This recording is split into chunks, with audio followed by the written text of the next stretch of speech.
Australia wants to regulate Facebook. In return, it's got a news blackout.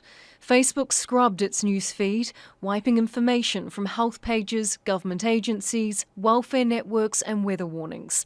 The government wants to bring in a law that forces Facebook and Google to pay media outlets when they republish their content. Google has conceded, signing deals with several media outlets, but Facebook has not. Facebook was wrong. Facebook's actions were unnecessary.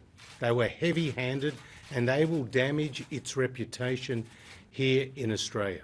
Facebook announced the move on its blog, saying Australia misunderstands the relationship between itself and publishers. It says publishers willingly choose to post news on Facebook to sell more subscriptions, grow their audiences and increase advertising revenue. It estimates it generated more than 5 billion free referrals to Australian publishers, worth an estimated $315 million last year. The government and Facebook CEO Mark Zuckerberg talked again on Thursday. The principle is very clear. Google and Facebook are important parts of the digital ecosystem in Australia. They're important parts of the economy. We've made it clear that we want them to continue operating here, but we've also made it clear that if you do business in Australia, you need to comply with the law of the land in Australia. Many in the media agree, arguing tech giants must pay for the journalism they republish.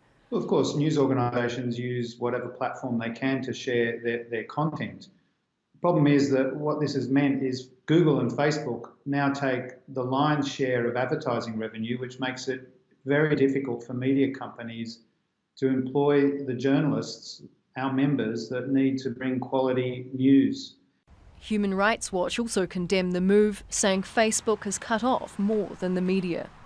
Vulnerable Australians are the ones caught in the middle here because whilst this law is aimed at news companies, there are a whole range of community organisations who've been affected. Australia has given Google and Facebook two options: strike deals with media companies or have fees set for them. But Facebook has decided on a third: take away its newsfeed altogether. Charlotte Bellis, Al Jazeera.